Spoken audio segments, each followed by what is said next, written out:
As was previously said, the presentation today is the theme for the presentation is water harvesting and groundwater, making the invisible visible. And this is tying into the whole idea of how water harvesting and groundwater are crucially important.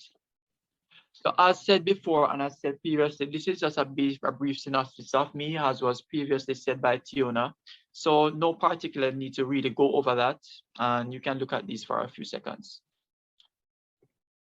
All right, so in this year's theme, making the invisible visible, the focus is really on groundwater, which is an invisible resource with an impact visible everywhere. So even though you can't see groundwater visibly, it does not mean it is there. As a matter of fact, groundwater is found underground in aquifers, which are rocks that are good at storing water, which are geological formations of rock, sands, and gravel that hold substantial quantities of water. Now, groundwater feeds springs, rivers, lakes, and wetlands and seeps into the oceans. And of course, groundwater plays a very crucial role, even down to the water that we drink. Now, groundwater is recharged mainly from rain and snowfall. Snowfall, for those of us who might know persons or have been to countries outside of Jamaica, like in the United States and in Europe and in other places down in the southern part of the world. Now, groundwater is recharged mainly from rain and snowfall infiltrating the ground. Groundwater can be extracted to the surface by pumps and wells and even pipes which feed into our homes and our schools and many of the places that we go. Now, life would not be possible without groundwater. And this is very true. And that most dry areas in the world, that is to include deserts, depend entirely on groundwater. So even though they look dry on the surface, if you were to dig deep enough, or if you were to go to an oasis, for example, you find that groundwater is there.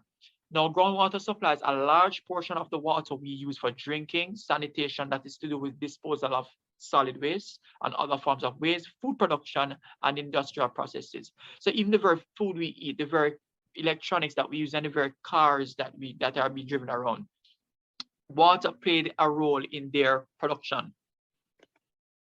Now, this is just an illustration of World Water Day is important to us, as you can see, especially by the image on the right, that groundwater supports the very, very human activities that we so rely on.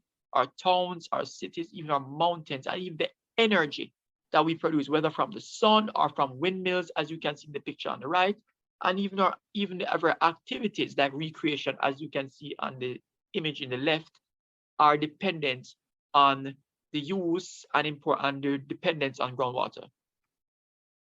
Now, this is just groundwater in Jamaica, just a synopsis. Now, groundwater in Jamaica is mainly monitored and solely monitored by the Water Resources Authority of Jamaica, which is a government agency responsible for managing and regulating the country's freshwater resources. So even before water is distributed to you, the fact is the WRA plays a role in identifying and ensuring that water is available somewhere and before it's distributed to you.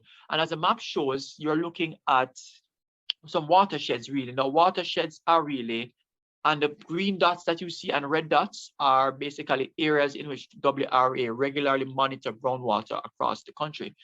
Now, groundwater distribution is mainly done by the National Water Commission, which is the country's main provider of water and sewerage services. Now, NWC, like National Water Commission, NWC, like NWA, is a government agencies. And here are images of what are logos of what the two agencies are. Now, groundwater represents 30% of the world's fresh water. Now, the other 70%, nearly 69%, which is in ice caps and in mountains, like the ones that you saw in the illustration, and merely 1% is found in rivers and lakes. Now, groundwater accounts for 1/3 of the world's fresh water consumed by people, that's by us. But in some parts of the world, this can reach up to 100%. Now, that 100% is really in very small island countries like Barbados and many of the Pacific islands in other parts of the world, which rely entirely on groundwater. Now, groundwater is a very important natural resource and plays a very significant role in the economy. So even the very businesses, our learning, our activities, recreation, all of that is tied to the use of groundwater. You may not necessarily recognize it, but yes, it does. And it is the main source of fresh water for irrigation and the food industry. In general, groundwater is a reliable source of groundwater for even agriculture that can be used in many ways. And as you can see here in the image, this is an example of water that is stored underground. And in aquifer, now aquifers are basically rocks and even sand traps that are underground that are very good at storing large quantities of water, as you can see. Now, why is groundwater important? Now, for the environment, groundwater plays a very important role in maintaining the water level that you see flowing into rivers, lakes, and even wetlands. Now, especially during drier months when there's little recharge or direct recharge from rainfall, it provides the environment with enough groundwater flow to make sure that there is enough life for the very plants and animals that you see around you, and the very plants and animals depend heavily on these things. Now, groundwater plays a very key role in sustaining navigation through inland waters, that's through rivers and lakes and other water bodies, especially in the drier seasons when there is drought. Now, by discharging groundwater into rivers, it helps to keep the water levels higher. So the more groundwater is being replenished, is the greater the chances we have of surviving drought and even having access to water itself. This water is known as groundwater. Although it is not visible, it is almost everywhere, flowing beneath the ground under your home, cities, farms, and deserts. Groundwater is an important source of fresh water on Earth. It is the source of water for many lakes and wells. Many of us drink groundwater every day. That is because hand pumps and tube wells tap groundwater to provide water for consumption. All right, so that's the video at 43 seconds. So let's continue. So boys and girls, this is pretty much groundwater in statistics. So this is looking at the entire world, how much water is being used every year.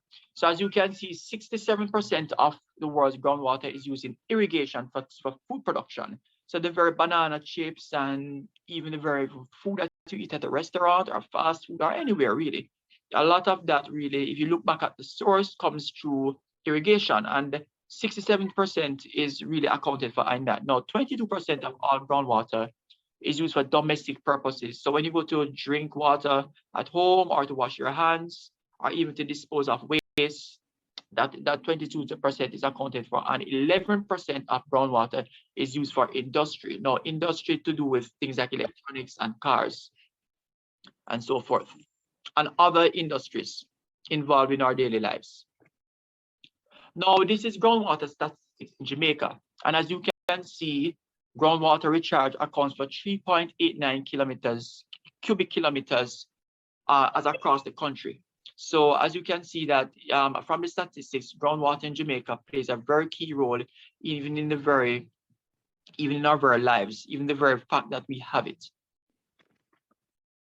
Now, this is groundwater in relation to World Water Day. So you may ask the question, what is World Water Day?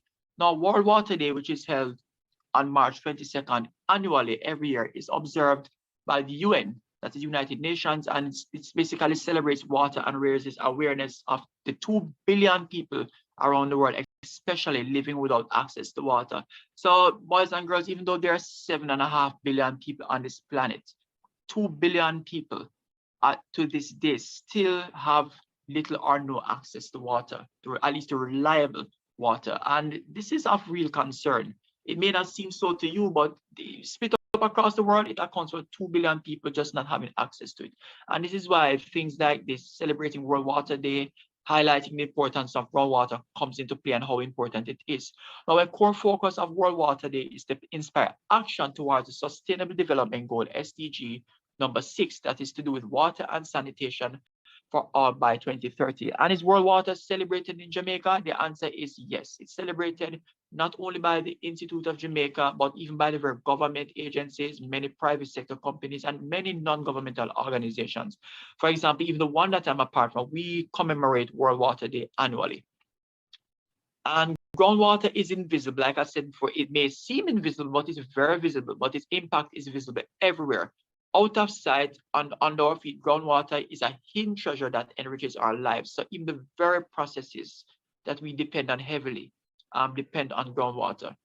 Now, groundwater plays a critical role in adapting to climate change. Now, climate change, as many of us might hear, it's a new problem. It's not so new, really, but climate change is putting a lot of strain and pressure on the planet. And many times, if we take care of groundwater, I mean, we will have enough to last even the very harsh effects posed by climate change. Now, this emphasizes the fact that we need to work together as a country and as a planet to sustainably manage groundwater as a precious resource. Now, what can we do about groundwater? Now, we must protect groundwater from pollution and use it in a way that is sustainable, balancing the needs of the people, that's us, and the planet, the very environment in which we depend on and which depends on us. Now, groundwater's vital role in water and sanitation, that is waste disposal, agriculture, industry, and even the natural environment, ecosystems, and climate change must be reflected in the way policymakers, that's our governments, how they have to put policies in place to protect the very groundwater in which we depend on and which we rely on.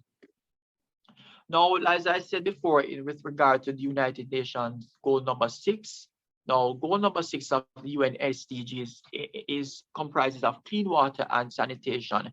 Now, in case many of us or some of us don't know what the UN SDGs are, these are basically a set of goals that were set out in 2015 to ensure that there is sustainable development going forward in how we manage and take care of the very planet.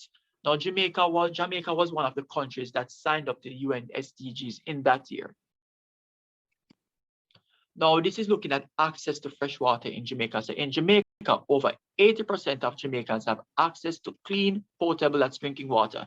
Now, the majority of Jamaicans with access to water live in urban areas, mainly Kingston, Portmore, Spanish Town, Montego Bay, Old Cheras, Mandeville, Port Antonio, and even other less important urban areas or less key urban areas. Now, as you can see from the image, that the majority of persons with access to water live in urban areas, and even less persons live in rural areas. Now, this image was sourced from the Water Resources Authority of Jamaica and the United Nations Environment Program in 2016. And as you can see, there's a total of 93 persons, or 93% in Jamaica that have access, that's in urban areas that have access to groundwater. Now, this is now looking at water harvesting and groundwater. Now, you may ask, what is water harvesting? Now, basically, what water harvesting is, it means the capturing of water where it falls or it's captured in your own village or town. Now, this is to ensure that water is kept clean by not allowing pollution to take place in the containment or the catchment in which you catch water. Now, how is water harvesting done? Now, water harvesting can be done in a number of ways, by catching water from rooftops via rainfall, or catching water from surrounding areas, or capturing seasonal floodwaters, whether from rain or from local water bodies like rivers, streams, and lakes, or even conserving water through watershed management. Now, watershed management is very important. Now, without managing our watersheds, this can negatively affect our supply and even our access to groundwater. Now, this is looking at water harvesting and groundwater again. Now, in Jamaica, our water resource is oftentimes mismanaged, which is very well true. However, water harvesting can prevent instances in which through the adoption of the following practices. So basically, what I'm saying, these are ways in which we can prevent the mismanagement of our groundwater. Now, we can ensure that water catchment areas can be put in place for both public and private buildings.